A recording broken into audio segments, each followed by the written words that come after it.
Right now on Eyewitness News at 4 o'clock, a former officer is being charged with killing Thomas Sidario. We have live team coverage to start off this Monday.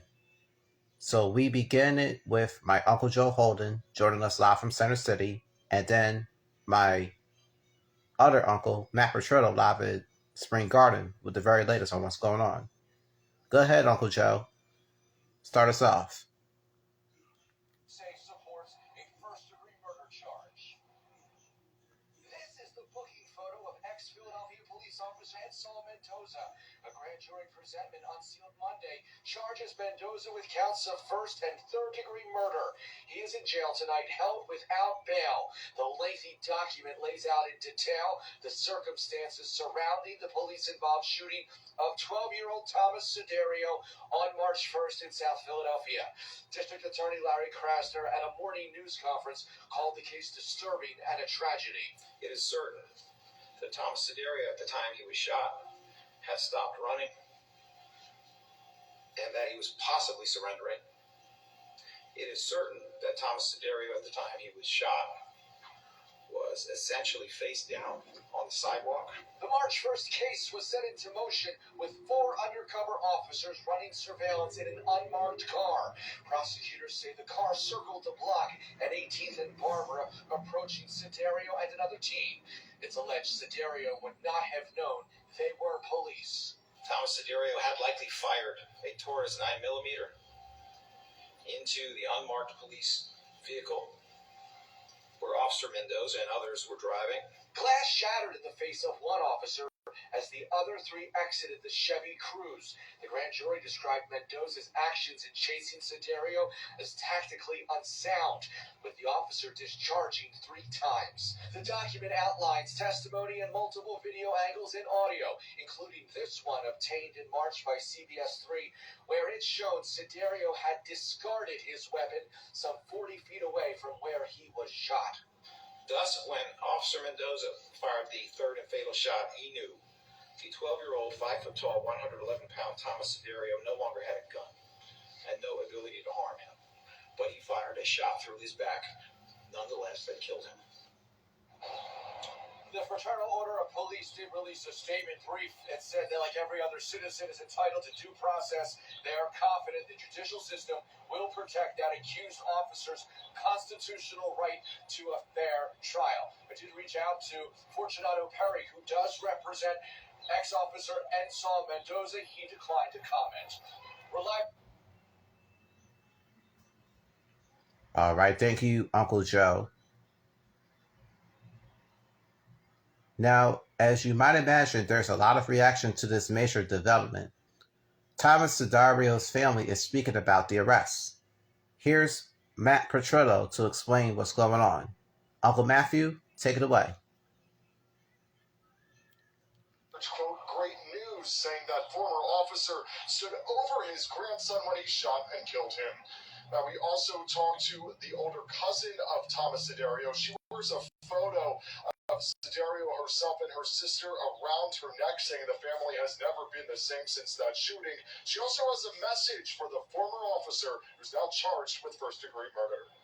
You should have never killed him. You could have done anything else to him. I want to say that to you, to the cop that shot my little cousin. You should have never did this. It's just sad. He took him in cold blood. Cold blood. And nobody is the same since this happened. Nobody in this family. I think of him every day. I cry every night. I miss him so much. It's just sad. Yeah, a lot of pain, a lot of grief for that family. Now, I also talked to their attorney. Hear from him coming up on Eyewitness News at 5.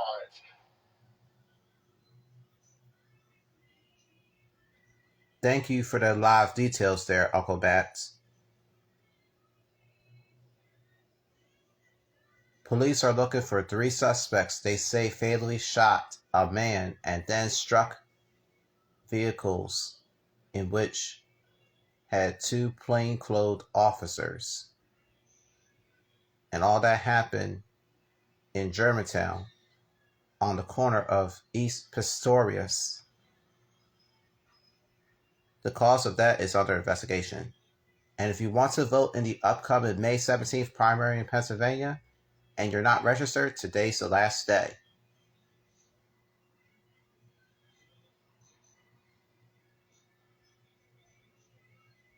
Jazz music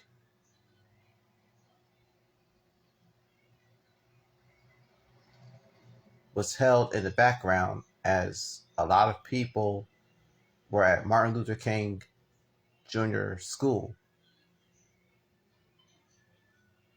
Get your complete election guide on cbsphilly.com. Your timer now is 5 minutes to 4 o'clock.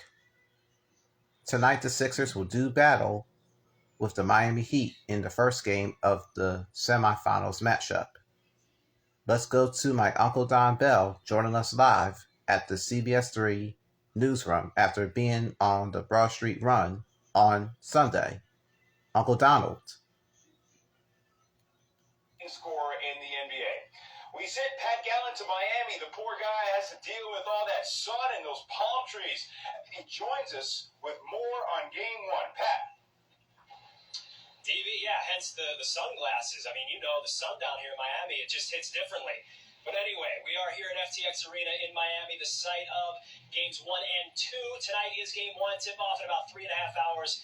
And I think I speak for everyone. We're ready for this series to just get underway. Now, we were here inside this building earlier today for shoot-around, Sixers shoot-around as they prepare for the top seed in the East. Now, here in Miami, the Sixers are big underdogs in Game 1. You know, they might have Harden and Maxey and Harris, but there's a reason why. It's because Joel Embiid is not here. He did not travel, but the team is staying hopeful he can return when the series shifts back to Philadelphia. Tyrese Maxey feels for the big man who has had one setback after another.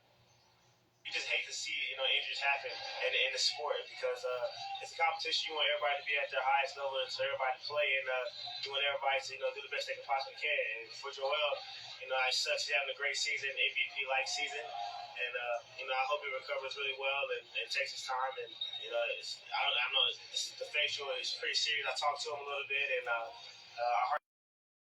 A tough break for Joel Embiid and the Philadelphia 76ers. Tyrese Maxey will certainly have to step up. On the other side for the Miami Heat, we know they will be without star point guard Kyle Lowry. The Philly native has a hamstring injury.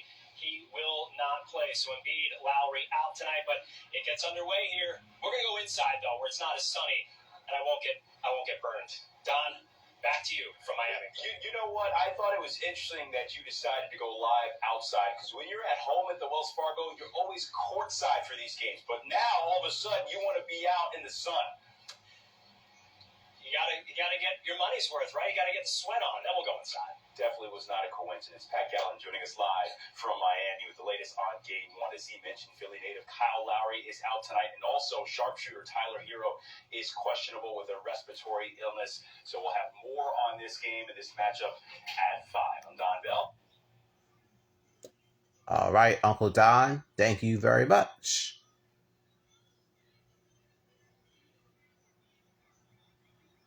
The Sixers are definitely one we won't forget anytime soon, folks. All hands are on deck. I need to plan a trip to Miami. That's what that is, baby. That way I can see my favorite sister, Carly Barnett of CBS 4 Miami.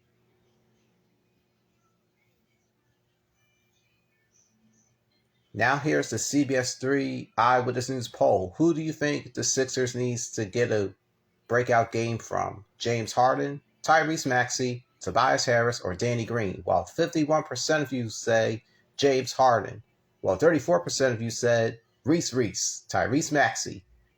Keep voting at cbsphilly.com on the Twitter page. Coming up on Eyewitness News at 4, the latest on Johnny Depp after what he did to ex-wife Amber Heard. Plus, remembering Naomi Judd. My aunt passed away recently at the age of 76 on April 30th. My cousins, Wyona and Ashley, are going to pay tribute to her. And a bit of a soggy start. My Aunt Kate says she's tracking some showers this week. Then she'll break it down and tell you when cooler air starts to return. Eyewitness News at 4 o'clock is coming right back. Stay with us.